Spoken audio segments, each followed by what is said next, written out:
I'm 26 and clean from heroin for 3 years. I was also a piece of shit and used to deal for a while. I managed to get with a beautiful girl named Marcy when I first started getting into the thick of things. She knew who I was, but she said she loved me. I will regret this for the rest of my life, but I was the person who shot up Marcy for the first time. After that, there was no stopping her. She stuck around with me, probably because I was her dealer more than anything, but then I got clean and never saw her again for a long time. A year ago, she reached out to me on Facebook and told me that she had been clean for a few months, and she said that she didn't hate me for what happened and she hoped I was still clean.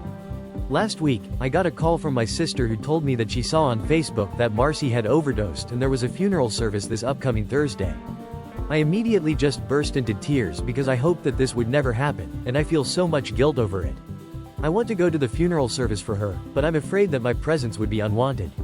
At the most, I would just slip in the back, pay my respects, and leave. I need to do this for myself. AITA for wanting to go? Now let's hear what other Redditors had to say about this situation. One commenter said, "You are not the asshole for wanting to go. That shows regret, which is merited. But you are the asshole if you actually do go. Let the family mourn." Another commenter explained, "If you go, you are the asshole. Hear me out because I am saying this with a frame of reference. I unfortunately have had to deal with more than one opiate addict in my life, and even more unfortunately had to cut more than one opiate addict out of my life. You exposed someone you supposedly cared about to it. Her friends and family know you knew all of that when you stuck that needle in her arm. They hate you, dude, and do not want you there.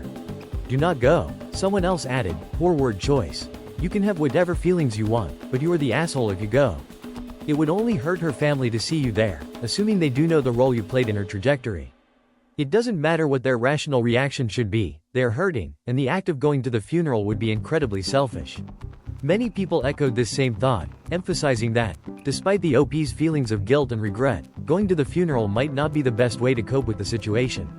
Honestly, that's one way to handle it, but what do you think? Was the OP right or wrong here? Let me know in the comments.